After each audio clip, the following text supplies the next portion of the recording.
सभी को सुप्रभात। मैं शिषपाल में हिंदी साहित्य बीए पार्ट थर्ड हिंदी साहित्य आधुनिक काव्य के अंतर्गत हम पढ़ रहे हैं जगदीश भूपत द्वारा रचित लघु काव्य संभोग। हम प्रतिपक्ष में पढ़ रहे हैं संभोग और श्री राम का वार्तालाप।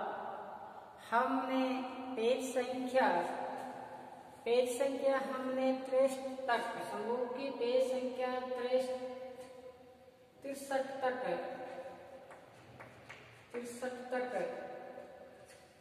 पढ़ लिया। अब देखो चले हम आगे इस पेज पे।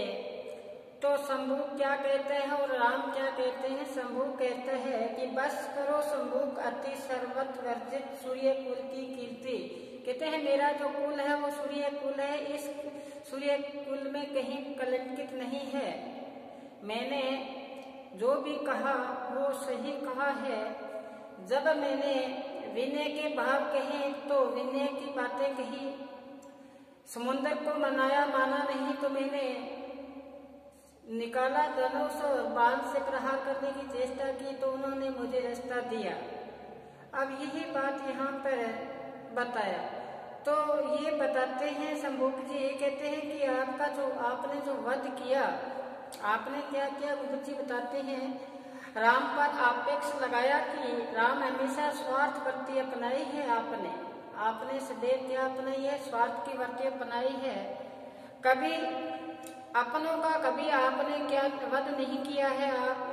अपनों का कभी आपने वध नहीं किए हैं, हमेशा दूसरों का ही वध किया है। इसलिए आपने स्वार्थ वृत्ति अपनाई है, ये कह रहे हैं शंभुक जी। तो कहते हैं दूसरों का वध नहीं किया। राम ने लक्ष्मण सुग्रीव उदाहरणों के माध्यम से स्पष्ट किया। राम ने कहा, लक्ष्मण का नाम लिया, सुग्रीव का नाम लिया, उदाहरण दिए, स्पष्ट किया कि इस देवदत्त कार्य का मैंने विरोध किया है, किया है और करता आया हूँ। आगे क्या बताया, उनकी बातों से उत्तर में शंभू कहता है कि अगर आप बात कर चुके हो पूर्ण। देखो आगे देखिए हम शंभू क्या कहता है कि कर चुके सब बात पूरी। शंभू कहता है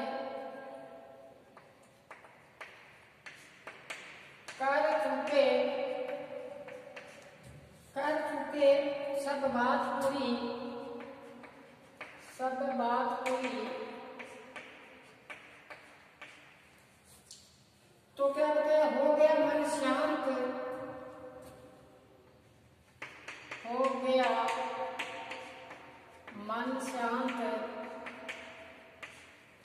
आगे बताया किंतु वध का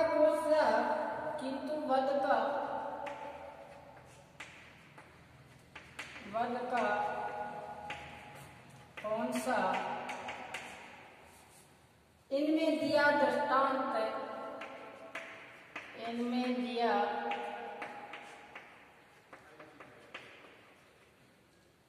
दृष्टांत,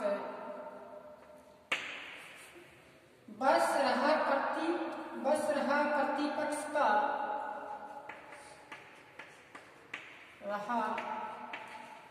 प्रतिपक्ष का वध ही तुम्हारा इष्ट, वध ही तुम्हारा इष्ट। पक्ष में आया निशाचर, पक्ष में आया निशाचर,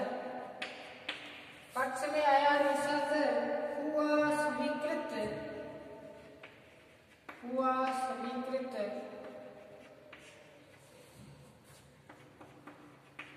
शिष्ट। आगे देखिए, कर चुके सब बात कोई, हो गया मन शांत, किंतु वध का कौन सा इसमें दिया दृष्टांत। बस रहा प्रतिपक्ष का वध ही तुम्हारा इष्ट, पक्ष में आया निशाचर, हुआ स्वीकृत शिष्ट। वह विभीषण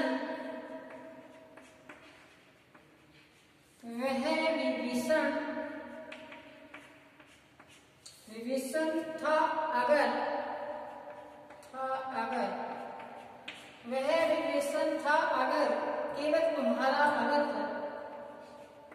केवल तुम्हारा भक्त क्यों बना लंकापति, क्यों बना लंकापति, मंदोदरी आसक्त, मंदोदरी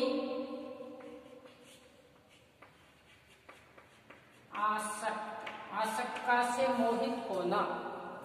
तो यहाँ तक देखें, अब माने नहीं है संभोग जी, कहते हैं मेरा आपने वध किया है, आपने मेरा वध किया है। और आपने उदाहरण बताया, राम ने कहा कि मैं ऊंच नीच नहीं जानता, मैं सभी को समान तराजू में तोलता हूँ। तो यहाँ पर फिर बताया, संभोग कहते हैं कि आपने जो किया है वो अच्छा नहीं किया। तो क्या बताते हैं, आगे बताते हैं।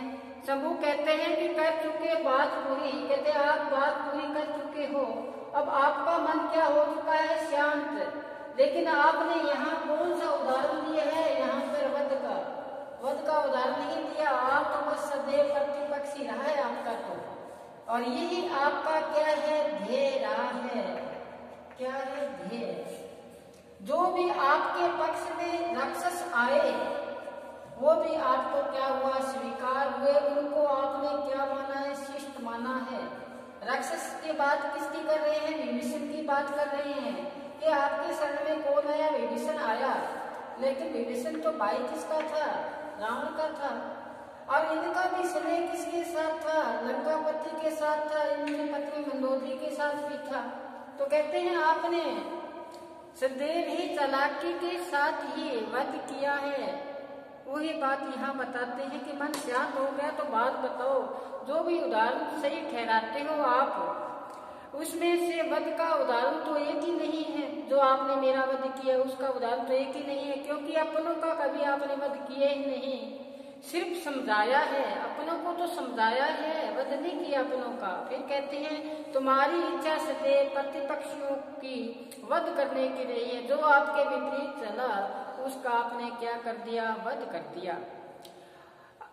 फिर बताया कि शत्रुओं को, विरोधियों को तुमने हमेशा वध ही किया है। जो तुम्हारे पक्ष में रहा उनका तो आपके कृपा पात्र रहे। आपके पक्ष में रहा कौन रहा, विभीषण, तो वो सदैव कृपा पात्र ही रहे आपके। और जो विरोध विपक्ष में रहा तुमने उनका वध कर दिया। शंभुक जी विभीषण का उदाहरण देते हुए कहते हैं, किसका उदाहरण, विभीषण का उदाहरण देते हुए कहते हैं कि तुम्हारे पक्ष में एक राक्षस आया था, कौन, वह आ गया, तुमने उसे स्वीकार कर लिया। राक्षस की बात यहाँ पर विभीषण की बात कर रहे हैं शंभुक जी। तो क्या बताया, क्योंकि तुम्हारे पक्ष में था, तुम्हें लाभ होने वाला था, इसलिए विभीषण को साथ में रखा। तो क्या बताया, तब भी वो निशाचर अर्थात जो राक्षस था वो भी आपके लिए शिष्ट, सभ्य और शालीन हो गया। ये आरोप किया है शंभुक ने। और प्रत्येक राक्षस तुम्हारे लिए असभ्य व अशिष्ट रहे। तो अगर अब आगे क्या बताए, अगर मान लिया जाए कि विभीषण सदैव तुम्हारा भगत था, अगर फिर प्रश्न करते हैं श्री राम से, कहते हैं मान ले कि वो आपका भगत था, कौन, विभीषण, तो वह अपने जो भ्राता लंका अधिपति रावण, अपनी भाभी मंदोदरी को, इनके प्रति उनका स्नेह कैसे था, उनके प्रति भी उनका तो स्नेह था। अपने भाभी और भाई के प्रति भी इनका स्नेह था। वह अपने परिवार से स्नेह क्यों रखता था, सिर्फ आपने स्नेह व भक्ति रखनी चाहिए थी, वो तो आपके साथ ही रखनी चाहिए थी, उनके साथ क्यों रखी। यहाँ शंभुक विभीषण के माध्यम से राम को स्वार्थ नीति पर प्रहार किया है। कौन सी नीति पर, स्वार्थ नीति प्रहार किया है।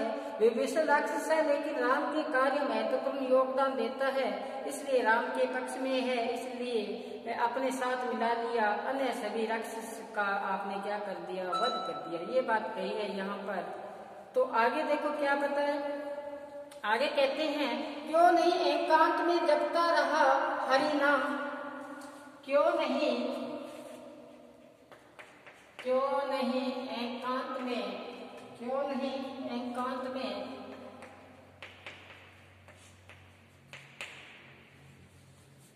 जपता रहा हरि नाम,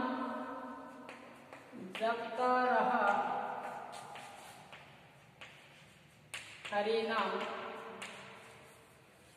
क्यों विपक्षी बन वही, क्यों विपक्षी बन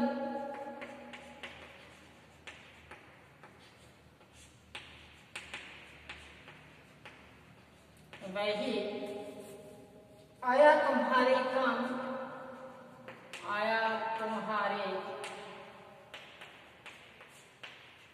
काम, कटे सिर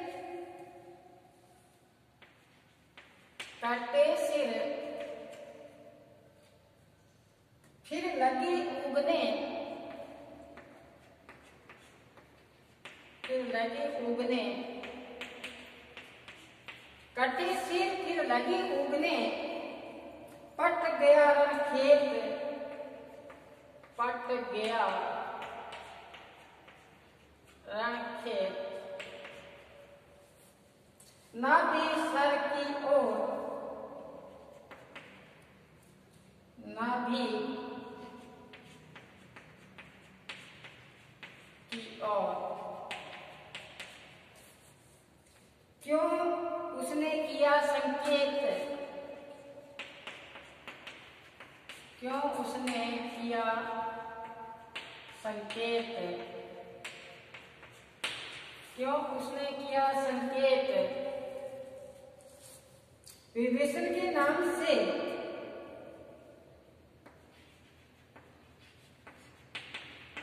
विभीषण के नाम से,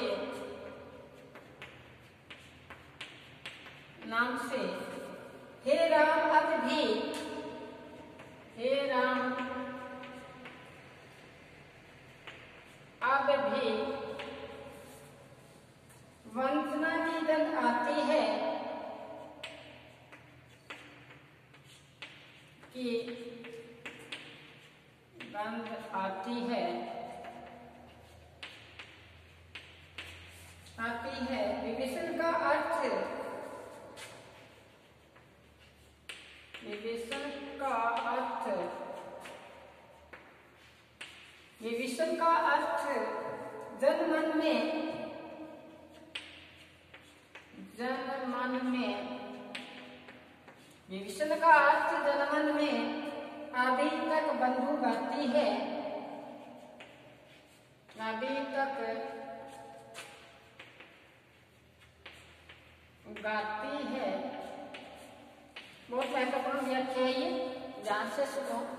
क्या बताया है, क्यों नहीं एकांत में, क्यों नहीं एकांत में जपता रहा हरि नाम, क्यों विपक्षी बन वही आया तुम्हारे काम, कटे से लगे फिर उगने पट गया रण खेत, ना भी सर की ओर उसने किया संकेत, विभीषण के नाम से है राम अब भी वंदना की गंध आती है, वंदना का से धोखा, विभीषण का अर्थ जन मन में अभी तक बंधु गाती है, गाती का आशय मला।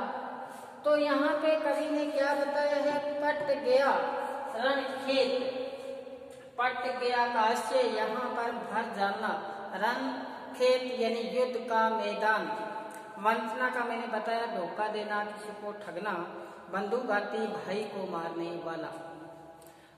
तो यहाँ पर जगदीश गुप्त राम की जो कार्य नीति है उसकी आलोचना की है शंभू के माध्यम से। जगदीश गुप्त है लेखक है, शंभू के माध्यम शंभू कर रहा है यहाँ कार्य नीति की कटु आलोचना करते हुए श्री राम को संबोधन कर रहे हैं शंभू जी। क्या कहते हैं कि राम के पक्ष में यानी कि शरण में जो भी आया,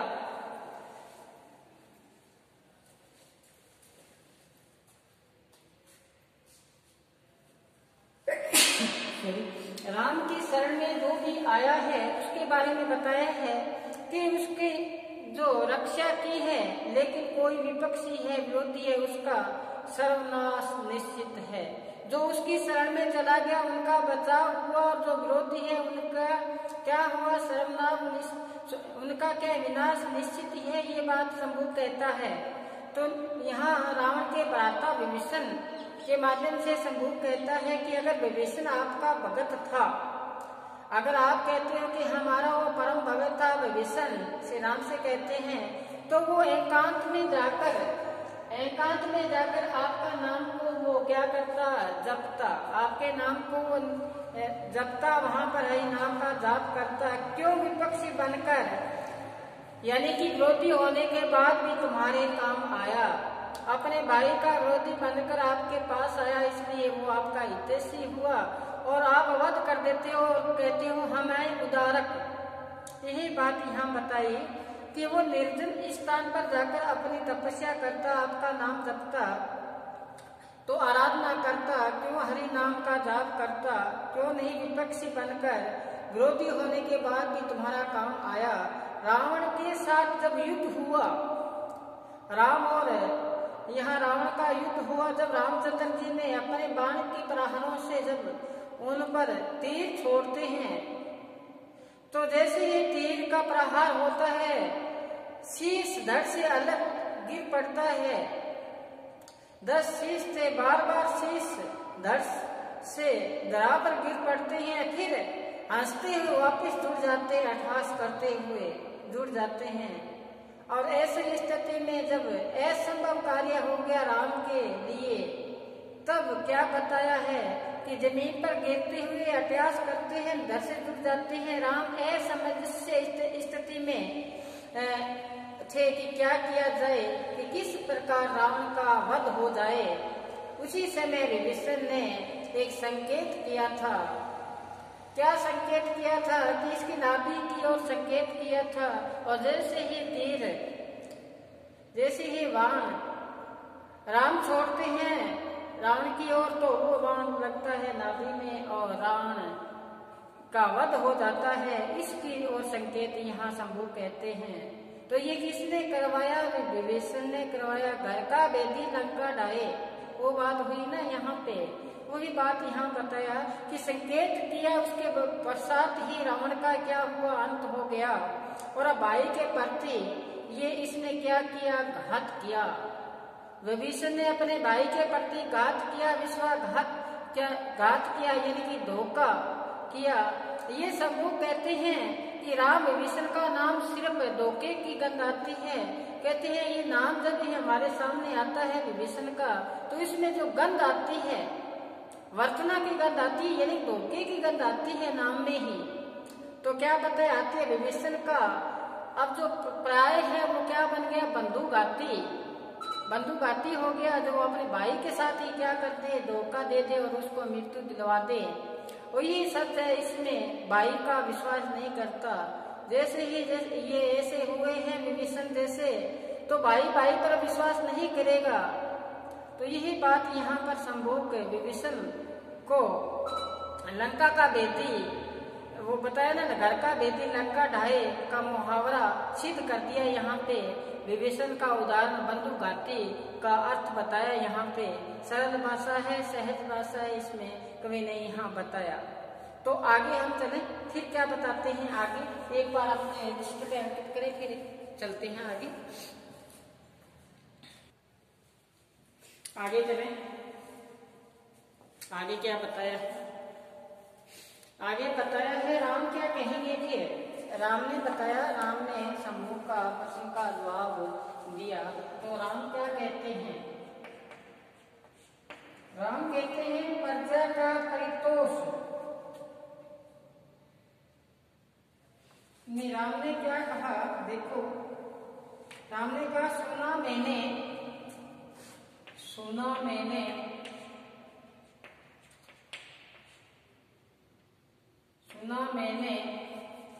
जो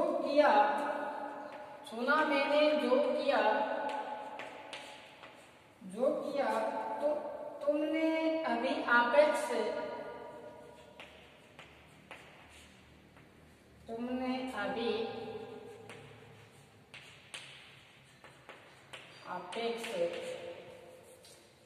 पर तुम्हारा पाप पर, तुम्हारे पाप पर वह क्या बनेगा लेप, वह क्या बनेगा लेप। फिर बताया कि कर्म की जो व्यवस्था कर्म की जो व्यवस्था, कर्म की जो व्यवस्था सर्वजन स्वीकार्य, सर्वजन स्वीकार्य मानना उसका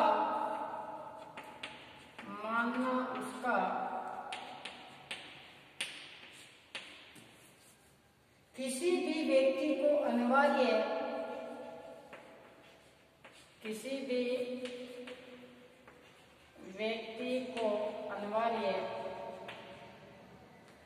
व्यक्ति को अनिवार्य व्यक्तिगत आधार पर, व्यक्तिगत आधार पर, व्यक्तिगत आधार पर इनका सक्रम निषेध, इनका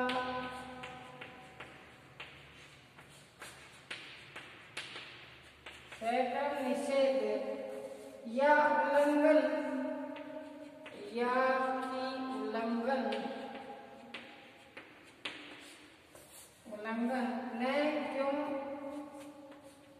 न क्यों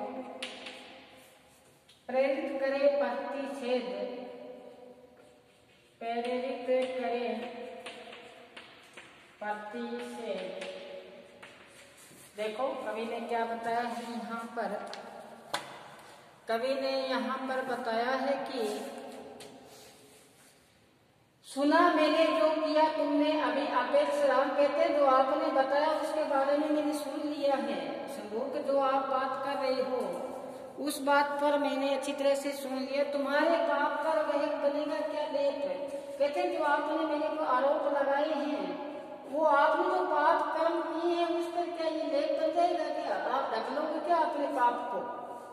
जो कर्म की व्यवस्था बनी हुई है समाज में, क्या कार्य किसी को क्या कार्य करना है, समाज में जो हमने परंपरा बना रखी है राम कहते हैं वो ही सर्वजन स्वीकार्य है। और आपने उस परंपरा से हटकर कार्य किया है क्योंकि शूद्र को तपस्या करने का अधिकार नहीं है, ये बात कही है श्री राम। तो कहते हैं मानना उसका किसी का व्यक्ति का अनिवार्य है, जो व्यवस्था बना रखी है वही स्वीकार है, उसको ही मानना पड़ेगा, उस व्यक्ति को लिए अनिवार्य है। अगर व्यक्तिगत आधार पर इसका सक्रम निषेध कोई इसका विरोध करता है, इस कार्य का जो समाज में परंपरा बनाई है उसका क्या करता है, विरोध करता है, उल्लंघन करता है, तो उसका क्या निश्चित है, उसका वध ही निश्चित है। क्या वध ही निश्चित है, ये कहा राम ने। देखो राम ने फिर यही बात कही कि क्या बताते हैं कि अब आगे बताया कि जो भी तुमने आरोप मुझ पर लगाए हैं तो वो आरोप लगाए हैं, क्या तुम्हारे पापों को वो ढक सकते हैं? पाप कौन सा किए हैं शूद्र? यहाँ संभोग ने पाप वही किया है कि एकांत में जाकर दंडकारण्य में तपस्या कर रहा था एक दिव्य कृपान की प्राप्ति के लिए, वही पाप कर्म मानते हैं यहाँ श्री राम। और आगे बताया कि सर्वजन द्वारा बनाई गई जो परंपरा है, कर्म की जो व्यवस्था है वो सर्वजन द्वारा बनाई गई है, अर्थात सभी लोगों द्वारा जो कार्य व्यवस्था की प्रणाली के मध्य माना है, स्वीकार्य है, वही प्रणाली है। इसी के बारे में यहाँ बताया है कि यहाँ राम का भावार्थ क्या है। सामाजिक व्यवस्था की जो कार्य प्रणाली, सामाजिक व्यवस्था की जो कार्य प्रणाली यानी ढांचा है, अगर कोई व्यक्ति कारणवश उस प्रणाली का निषेध करता है तो उस अपराध की श्रेणी में माना जाएगा, उसका वध निश्चित है। इस कुक्रम के लिए क्या है, वध निश्चित है। राम द्वारा व्यवस्थित सामाजिक कार्य प्रणाली की विवेचना की है यहाँ पे। अब आगे फिर सम्मुख जी रामचंद्र जी को क्या कहते हैं वो हम आगामी वीडियो में चर्चा करेंगे। तब तक आप घर पर रहें और ये संभोग है इसको पढ़ते रहें। अब हमारे पास ये संभोग है अंतिम चरणों में चल रहा है, तो आप इसकी गहराई के साथ अध्ययन करें। आज बस इतना ही, धन्यवाद।